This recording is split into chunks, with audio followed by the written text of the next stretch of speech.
قاضی فائز عیسیٰ finally retire ہو گئے، اور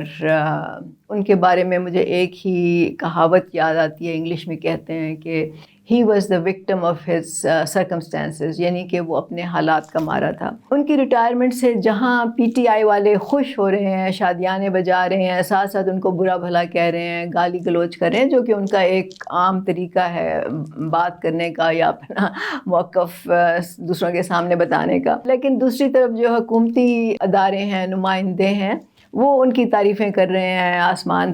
زمین کے کلابے آپس میں ملا رہے ہیں۔ پاکستان میں عدلیہ کا جو کردار ہے وہ ہمیشہ سے کویسچنیبل رہا ہے، متنازع رہا ہے۔ یہ ٹھیک ہے کہ بہت سے ججز ایسے بھی آئے جو اصول پسند تھے، جنہوں نے اپنے اصولوں کا سودا نہیں کیا، لیکن I am talking about as an institution, اس کا جو پورا کیریکٹر ہے وہ ہمیشہ سے آپ سمجھ لیں کہ داغ ہی رہا ہے، اور اس پہ میرا خیال ہے کسی کو اس سے اختلاف نہیں ہوگا۔ بات یہ ہے کہ جو موجودہ سیاسی ماحول ہے وہ پی ٹی آئی کا پیدا کردہ ہے، اس میں کوئی شک نہیں ہے۔ جب سے عمران خان آئے ہیں، سیاست جو ہے وہ ایک مختلف رخ اس نے اختیار کیا ہوا ہے، خاص طور سے جب وہ حکومت میں آئے تو اس کے بعد تو ہم نے دیکھا کہ عدلیہ بالکل واضح طور پر دو دھڑوں میں تقسیم ہو گئی۔ یہ کس سے معلوم نہیں ہے کہ عمران خان نے ملک میں ہر ادارے کو تقسیم کیا، اس میں فوج بھی شامل ہے، اس میں عدلیہ بھی شامل ہے۔ انہوں نے ہر فرد کو جہاں وہ کر سکتے تھے، ہر ادارے کو اپنے سیاسی مقصد کے لیے استعمال کیا، اور جب تک وہ ادارہ اور وہ فرد عمران خان کے ساتھ کھڑا رہا، اس کی واہ واہ ہوتی رہی، اس کی تعریفیں ہوتی رہیں، لیکن جو ہی کسی نے اس سے اختلاف کیا، تھوڑی بہت تنقید کی، تو عمران خان نے خود پبلک میں ان کو برا بھلا کہا، ان کو دھمکیاں دی۔ مطلب آپ کے سامنے ہے کہ انہوں نے جو جسٹس زیبا ہیں ان کے بارے میں کیا کہا تھا اور جلسے میں کہا تھا۔ اسی طرح انہوں نے بیوروکریٹس کے بارے میں، جو پولیس کے عہدیدار تھے ان کے بارے میں، اور خاص طور سے فوج کے بارے میں جو انہوں نے پبلکلی کہا، اور پھر جس طرح سے انہوں نے اپنی سوشل میڈیا ٹیموں کو ٹرین کیا اور ان کو شہ دی کہ وہ ان لوگوں کا کردار کشی کریں، ان لوگوں کو برا بھلا کہیں اور ان لوگوں کو دھمکیاں دیں، اور اس کے لیے فیک نیوز بنائی گئیں، اس کے لیے فیک خبریں چلائی گئیں، اس کے لیے فیک ویڈیوز جو ہیں وہ سامنے لائی گئیں۔ میں تو اس طرح سے اس کو دیکھتی ہوں کہ جس طرح آپ لوگوں پر کتے چھوڑتے ہیں نا، اس طرح عمران خان نے اپنے مخالفین پر سوشل میڈیا کی ٹیموں کو چھوڑ دیا۔ اور پھر اگر کسی کا کردار صاف ستھرا رہا ہے، جیسے جواد صاحب کی میں بات کروں گی کہ ان پہ کوئی کرپشن کا دھبا نہیں ہے، انہوں نے کبھی کسی سے کوئی فیور نہیں مانگی، کوئی پیسے نہیں مانگے، کوئی زمینیں نہیں الاٹ کی اپنے لیے۔ جب ان کو کچھ اور نہیں ملتا پی ٹی آئی والوں کو، تو پھر وہ گالی گلوچ کا ایک نہ ختم ہونے والا سلسلہ شروع کر دیتے ہیں، اور اس کا ثبوت آپ کے سامنے ہے۔ آپ ان کے جا کے ٹویٹر پہ دیکھ لیں، وہ کوئی بھی بات کرتے ہیں پی ٹی آئی والے، آپ دیکھ لیں کہ کیسے ان کے پیچھے پڑ جاتے ہیں۔ تو یہ ان کا ایک خاص طریقہ ہے جو کہ عمران خان نے ان کو ٹرین کیا ہے اس کے لیے کہ وہ ان کے مخالفوں سے اس طرح کا سلوک کریں۔ ابھی میں عمر ایوب صاحب کا ایک بیان سن رہی تھی، جس میں وہ جسٹس یحییٰ آفریدی جو کہ نئے چیف جسٹس مقرر ہوئے ہیں، ان کی تعریفیں کر رہے تھے، اور ان کو کہہ رہے تھے کہ جی یہ بہت اصول پسند جسٹس ہیں، اور یہ ہمیں امید ہے، ہم ایکسپیکٹ کرتے ہیں کہ یہ انصاف لائیں گے اور یہ صحیح فیصلے کریں گے اور آئین کے مطابق فیصلے کریں گے۔ اور اس سے مراد ان کی یہ تھی کہ ان کے جو ہمیں نظر آتا ہے کہ اگر تو یحییٰ آفریدی نے ان کے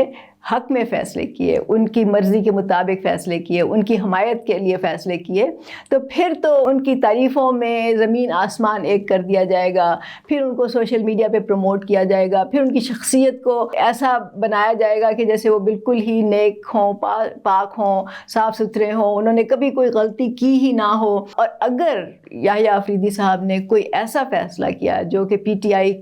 کے مفاد کے خلاف ہے، جو پی ٹی آئی کے خلاف ہے، جو عمران خان کے خلاف ہے، تو پھر ان کو آپ دیکھ لیں کہ آپ ان کے ساتھ کیا جائے گا۔ مطلب عمر ایوب صاحب ایک طرح سے ان کو دھمکی دے رہے تھے کہ اگر آپ نے یہ نہیں کیا تو پھر آپ نتائج بھگتنے کے لیے تیار ہو جائیں، پھر سوشل میڈیا ٹیمیں آپ پہ چھوڑی جائیں گی جس طرح کے کتے چھوڑے جاتے ہیں، پھر آپ کی کردار کشی کی جائے گی، اور پھر آپ کو بدنام کیا جائے گا اس طرح سے کہ آپ ڈر کے مارے آئندہ کوئی ایسا کام نہیں کریں گے۔ تو یہ پی ٹی آئی کا ایک طریقہ ہے کام کرنے کا جو کہ انہوں نے ہر ایک پہ آزمایا ہے۔ انہوں نے صحافیوں پہ بھی اس کو استعمال کیا ہے، انہوں نے فوج پہ بھی استعمال کیا ہے، انہوں نے میڈیا پہ بھی استعمال کیا ہے، اور اس طرح سے انہوں نے اپنے مذموم مقاصد جو ہیں وہ حاصل کرنے کی کوشش کی ہے۔ تو قاضی فائز عیسیٰ کی بدقسمتی یہ ہے کہ وہ ایسے وقت میں چیف جسٹس بنے جب عمران خان جو ہے اپنے کرتوتوں کی وجہ سے جیل میں بند ہیں، اور جب سے وہ جیل میں بند ہیں ان کی حالت ایک زخمی جانور کی طرح ہے جو اپنا سر ادھر ادھر ٹکرا رہا ہے، اور اس کی خواہش ہے کہ وہ کسی نہ کسی طرح دوبارہ وزیر اعظم کی کرسی پہ بیٹھ جائے۔ لیکن جو قاضی فائز عیسیٰ کے کچھ فیصلے تھے جو ظاہر ہے کہ اس کے خلاف جاتے تھے، تو اس وقت جو ان کے ساتھ سلوک کیا گیا وہ سب کے سامنے ہے۔ ایک ایسے وقت میں جب کہ پاکستان کے تمام مسئلوں کے، تمام بحرانوں کے، تمام مشکلات کے تانے بانے جا کے عمران خان کی سیاست سے ملتے ہیں، عمران خان کے نے جو خود پرست ہیں، جو خود غرض ہیں، جو منافق ہیں، اور جن کی ملک دشمنی کی جو سیاست ہے اس کی مثال نہیں ملتی، اس کی وجہ سے یہ مشکلات پیدا ہوئی ہیں۔ تو قاضی صاحب نے آئین کے مطابق فیصلہ دینے کی کوشش کی جو کہ ان حالات سے مطابقت نہیں رکھتی تھی، اور خاص طور سے جو عدلیہ میں سیاسی دھڑے بن چکے ہیں جس کی وجہ بھی عمران خان خود ہیں، اس نے مزید اس کے لیے مشکلات پیدا کی۔ قاضی صاحب نے اپنے طور پہ جو ان سے ہو سکتا تھا انہوں نے کیا، اور میں آنیسٹلی آپ کو بتاؤں کہ اس وقت اگر کوئی فرشتہ آسمان سے اتر کے بھی چیف جسٹس کی کرسی پہ بیٹھ جائے نا تو وہ کامیاب نہیں ہو سکتا، وہ غیر متنازع نہیں ہو سکتا۔ قاضی صاحب تو جب آئے تھے تو انہوں نے جو پریکٹس اینڈ پروسیجر بل تھا اس میں خود ترمیم کر کے انہوں نے اپنے اختیارات جو تھے وہ کم کیے۔ کون جج ایسا کرے گا یا کوئی کون عہدیدار ایسا کرے گا؟ اسی طرح انہوں نے عدالتی کارروائیوں میں شفافیت لانے کے لیے، یہ بتانے کے لیے کہ لوگوں کو پتہ چلے کہ عدالت میں کیا ہوتا ہے، ڈیبیٹ کیسے ہوتی ہے، جو عدالتی کارروائی تھی اس کو پبلک میں براڈ کاسٹ کرنے کا حکم دے دیا۔ لیکن پرابلم یہ ہے کہ تمام ججز اس وقت اتنے پولیٹیسائز ہو چکے ہیں، وہ اتنا زیادہ سیاسی ایکٹیویزم تو جسٹس افتخار چودھری کے زمانے سے شروع ہو چکا تھا، لیکن وقت کے ساتھ ساتھ اور خاص طور سے عمران خان کے زمانے کے بعد سے تو اس میں مزید اضافہ ہو گیا۔ اور اس وقت جب یہ انہوں نے کیا، جب پبلک کے سامنے یہ کارروائیاں نشر ہونی شروع ہوئیں تو ججز نے بجائے اصولی فیصلے دینے کے، بجائے آئین اور قانون کے مطابق فیصلے دینے کے، انہوں نے مقبولیت کی بنا پر فیصلے دینے شروع کیے۔ اور پھر اس کا جو رزلٹ نظر آیا کہ ظاہر ہے جن ججز نے وہ پی ٹی آئی کے حق میں فیصلے دیے ان کی تعریفیں ہوئیں، اور جنہوں نے ان کے خلاف فیصلے کیے ان کو برا بھلا کہا گیا۔ تو بہت سے جو جج تھے انہوں نے اختلافی فیصلے اس لیے دینے بند کر دیے کیونکہ ان کو یہ فکر تھی یا ان کو ڈر تھا کہ ان کے پر بھی سوشل میڈیا پہ ٹرولنگ ہوگی، ان کو بھی گالی گلوچ سے نشانہ بنایا جائے گا، تو انہوں نے اپنے ضمیر کا سودا کر لیا ڈر کے مارے سے۔ اب چیئرمین جواد احمد نے جو برابری پارٹی کے چیئرمین ہیں انہوں نے اپنا واضح موقف رکھ دیا ہے۔ ظاہر ہے کہ موجودہ حالات میں آئین اور قانون کی ہونی چاہیے بالادستی، لیکن جو اس وقت پاکستان میں حالات چل رہے ہیں، جو سیاسی ماحول ہے، اس میں آئین اور قانون جو ہے اس کی ایک ثانوی حیثیت ہے۔ جو اولین ترجیح ہے ہماری، جو اولین ہمارا مقصد ہے وہ یہ ہے کہ اس ملک میں لوگوں کی حالت بہتر ہو، اس ملک میں عوام خوشحال ہوں، اس ملک میں اسٹیبلٹی آئے، پولیٹیکل اسٹیبلٹی آئے، اس ملک میں اکنامک اسٹیبلٹی آئے۔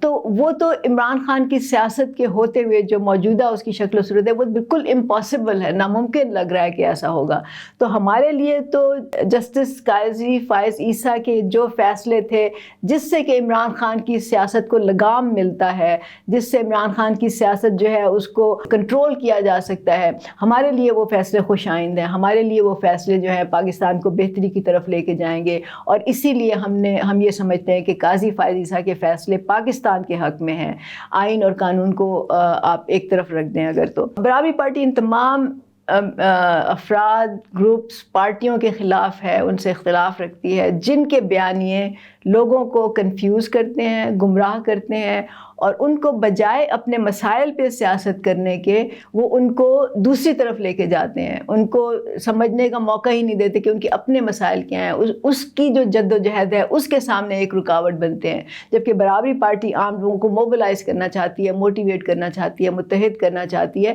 کہ وہ اپنے مسائل پہ کھڑے ہوں اور سیاست کریں، ان لوگوں کا پیچھا کرنا چھوڑ دیں۔ تو ہمارے لیے یہ سب سے بڑا مسئلہ ہے، اور ہم سمجھتے ہیں کہ جب تک عمران خان کی سیاست کو لگام نہیں دیا جاتا، جب تک کہ ان کی جو انتشاری اور فسادی قسم کی سیاست ہے اس کو ختم نہیں کیا جاتا، ہمارے لیے یہ مسئلہ ہے وہ رہے گا۔ اور جو بھی ادارہ، فرد یا شخص جو ہے جو اس کو روکے گا وہ ہمارے لیے ہمارے حق میں ہوگا، اور ہم اس کا خیر مقدم کریں گے۔